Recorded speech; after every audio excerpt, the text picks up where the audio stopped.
मंत्री जी, आज क्या उद्देश्य है? मैं कल तक गुजरात में अपनी पार्टी के लिए सेवाएं दे रहा था, वहाँ के चुनाव में व्यस्त था। रात को लौट के आया तो जानकारी हुई कि कुछ किसानों को धान बेचने में और कुछ खाद की समस्याएं थी, जिसको मैंने सवेरे ही डीएम और कृषि से जुड़े हुए, खाद से जुड़े हुए सभी विभाग के अधिकारियों को बुला करके उनसे समीक्षा की। तो उन लोगों ने कुछ अपनी समस्याएं बताई। मैंने उन समस्याओं के लिए संबंधित उच्चाधिकारियों, अपर मुख्य सचिव कृषि श्री देवेश चतुर्वेदी जी और निदेशक कृषि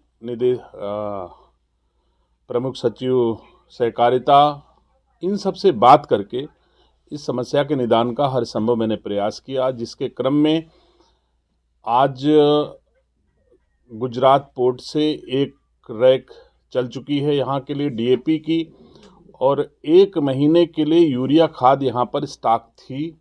मैंने अधिकारियों से अनुरोध किया कि डीएपी खाद की थोड़ी सी किल्लत के कारण लोगों में भय है कि हो सकता है यूरिया ना मिले, तो इसलिए यूरिया ज़्यादा मंगाने का, ज़्यादा खरीदने का प्रयास किसान करेंगे, तो ऐसे में फिर से क्राइसिस डेवलप ना हो जाए, इसलिए यूरिया का इतना स्टॉक कर दिया जाए जिससे कोई आवश्यकता से ज़्यादा क्रय करने का प्रयास ना करें, जिससे क्राइसिस ना आए। तो 2 रैक यूरिया की भी वहाँ से लगवा दी गई हैं। तो आज 1 रैक डीएपी और 2 रैक यूरिया की रायबरेली के लिए चल चुकी हैं। बीच में कुछ जनपदों को, अगल बगल पड़ोसी जनपदों को कुछ खाद के अभाव के चलते यहाँ से रायबरेली का कोटा डाइवर्ट कर दिया गया था, जिसे भी अब रोक दिया गया कि रायबरेली से किसी तरह का कोटा किसी और जनपदों को नहीं, उन जनपदों को मुख्यालय से पूरा किया जाए, रायबरेली से ना किया जाए।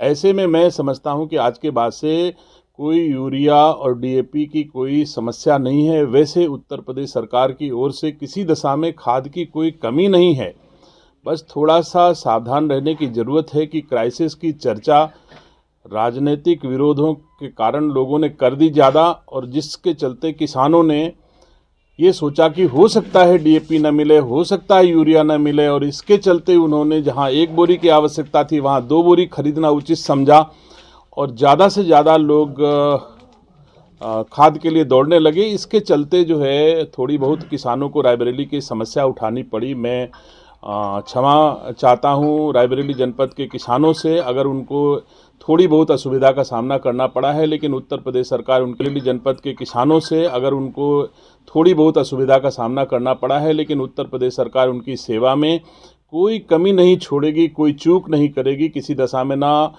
यूरिया की कमी होने पाएगी, ना डीएपी की कमी हो पाएगी, ना ही उनकी उपज का उचित मूल्य मिलने में कोई असुविधा होगी। तो मैं समझता हूं कि मैं अपने जनपद रायबरेली के सभी किसान भाइयों से अपील करना चाहता हूं कि जो समस्या लोगों में बीच में भ्रम पैदा करने का लोग प्रयास कर रहे हैं वो भ्रमित ना हो।